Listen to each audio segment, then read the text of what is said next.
So we actually have a specific planter for planting soybeans, and we have a planter for planting corn. So we're looking at our corn planter right now. So this is a John Deere 1770 NT planter with the XP row unit on it.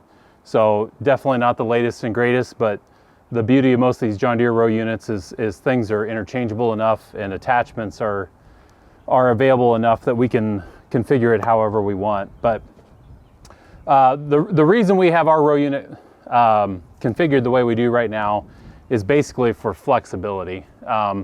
What we found over the years is with cover crops, well, in farming in general, is no 2 years are the same. And so we just need a lot of adjustability in our system so that we can keep up with the changing conditions from year to year, but even day to day and week to week with our cover crops. So we'll just kind of go front to back here on the row unit and we can kind of explain what we're doing. So up front, we just have a set of floating row cleaners.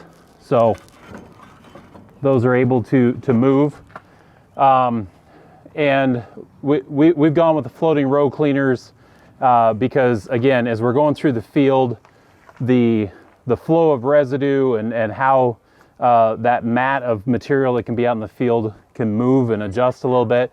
And so a fixed row cleaner doesn't necessarily work the best because conditions are constantly changing. But with a floating row cleaner, it's able to adjust itself to the conditions in the field and do a good job of cleaning residue out of the way. One thing specific to note on the row cleaners is we're actually using the Yetter shark tooth row cleaner.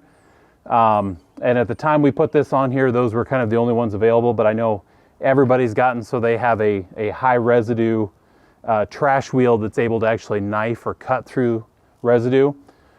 And we really like that. That's eliminated any kind of roping or anything getting tied up in the row cleaners. So I would definitely suggest a Yetter shark tooth or a Yetter shark tooth equivalent style row cleaner wheel. Again, I think the floating row cleaner itself is important. And then something that we added here about 2 or 3 years ago is we actually have the precision planting air cylinder that's on the floating row cleaners.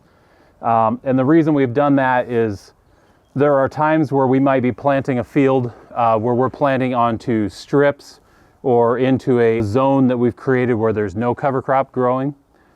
And when we get in those conditions, a lot of times our ground will be fluffy and mellow enough that the weight of the floating row cleaner itself will actually push or bulldoze dirt and create a trench where we're planting the seed, which we don't want. So that cylinder gives us the ability to actually lift and cause the row cleaner to float more so we aren't getting a dozing action in the dirt. But we also have times where we're planting into, a green, heavy, thick cover crop with no clean zone. And when we get in those situations, the weight of the floating row cleaner by itself is not enough to move that material out of the way. And so we can actually use that same air cylinder and we can push down on the row cleaner so that we can get a strip cleaned out where the row unit can ride. And really our objective with the row cleaner is just to clean a strip where the row unit can run freely, smoothly, so we're not getting a lot of rough action from it, and where we're moving residue out of the way so we don't get hairpinning that might happen in the seed trench itself. So a lot to explain there on the row cleaner, but there's a lot of reasons behind what we're doing there. Behind the row cleaner then we have a conventional no-till coulter that we run. I specifically bought for this planter the John Deere style one because there's a single bolt here on the row cleaner.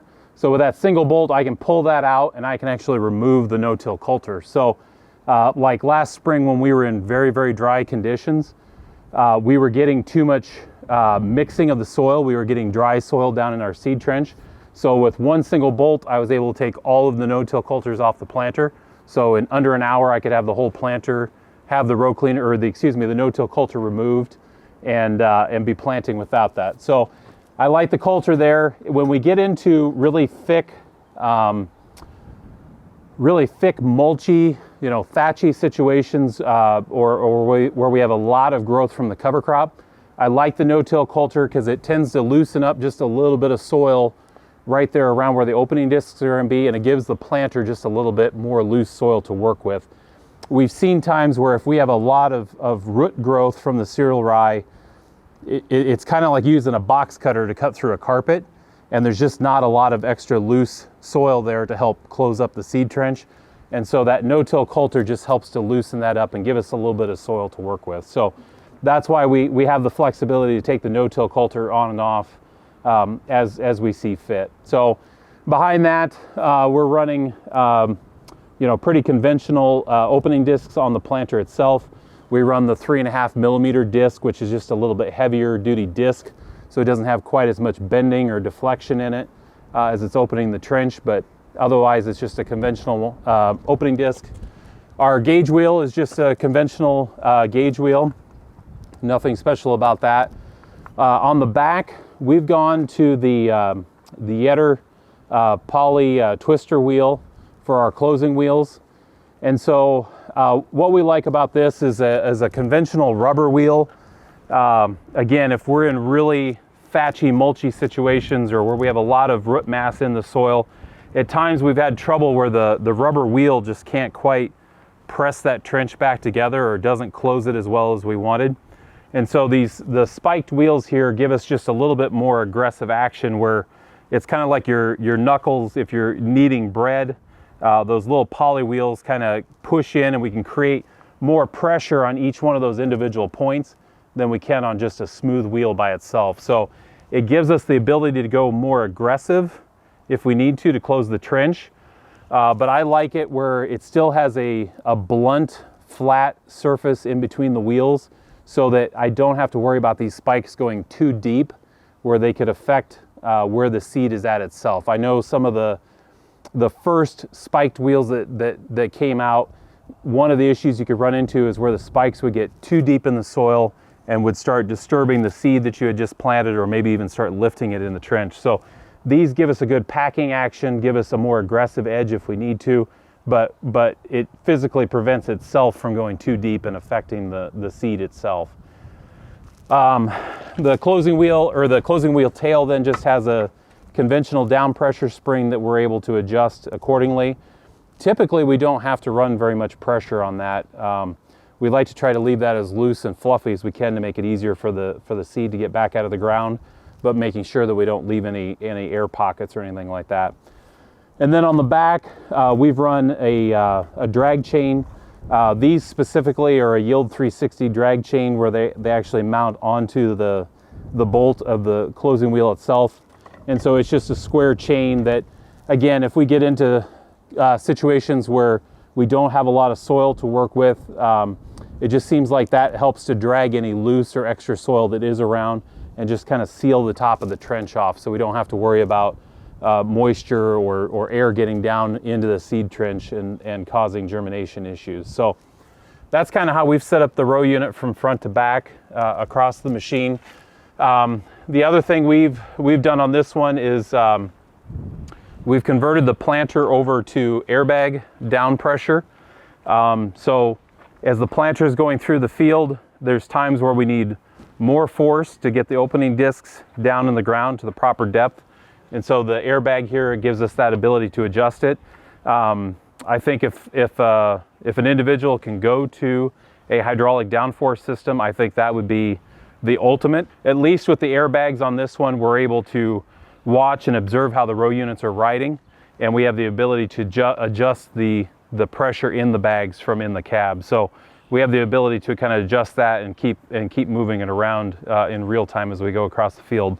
Not as fancy or as good as the hydraulic ones, but it works for us on our budget right now. So that's kind of a summary from front to back of how we set up our row unit. When we talked about the planter setup earlier, I liked because I could take my no-till coulter on and off. So we actually ran a few no-till coulters the first half of the first day, and we actually thought they were bringing up a little bit too much moisture and so forth. So we actually pulled those no-till coulters off really quick, so we aren't using those. So those are doing exactly what I wanted to, where they're easy on and off. It's an easy adjustment to make on the planter. So the planter, or the row, we can dig behind it then, and you know, I'm digging to see, do we have too much downforce on the planter? You know, what's our seed trench look like? And so it's super easy for me to dig in this trench right now. So right there's a seed already, so we got good depth and everything there. And there's our next one. So, you know, we got really good spacing and depth on the seed, so it's working really well. But what I love about multiple years of cover crops and multiple years of no-till is how loose and just mellow this soil has gotten. I mean, it literally is like potting soil here. And, you know, to be honest with you, I've got the ability to set the downforce, you know, adjust the pneumatic downforce and all that kind of stuff. And I just rarely have to do it because pretty much in just about any condition, the ground is just so mellow and soft that I don't need a lot of downforce to get that planter in the ground. And secondly, even if I do carry a little bit too much downforce, I don't seem to pay much of a penalty because the soil is just so light and fluffy and mellow and easy to work with. So I really appreciate that. And then on these hot, dry days, you know, we're not getting, the moisture is not coming out of the ground very fast. I mean, you can see here we have a lot of soil moisture there. So anyways, the sales pitch about cover crops. But then on the back, if you look closely, so on mine we're running the Yetter Twister spiked closing wheels. So you can just kind of see the little dimples from the spikes there, where it's kneading that soil back together. You know, if you're using your knuckles with bread, that's kind of what it's doing. And so it's just kind of pushing that, exploding that trench back in. And again, I can just dig all the way across that seed trench. I mean, I'm digging four inches across, and I can't even find the seed, you know, the sidewall from the planter itself. It's just really mellow in that whole zone because those closing wheels are helping bringing that back together. And then I'm not getting any pockets, air pockets or anything like that. So those twisters have been a really good fit for us. They give us a little bit more flexibility in different conditions, and they're aggressive if we need them to be, but we can also back them off, you know, and not have to worry about them picking the seed that's out of the ground. So, and then the last thing we have is the drag chain. And so obviously on this row, it looks like our drag chain's not dragging quite as much.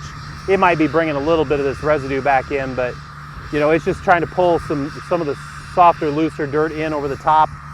But you know, in this situation, in this place, we're not having any trouble closing the seed trench, so the chain's really not doing a whole lot for us right now, and that's okay, you know, because it doesn't really hurt anything if it's working the way we want it to. So that's kind of what I look for when I get out and look behind the planter, and kind of explains a little bit of what we're trying to do with our planter setup.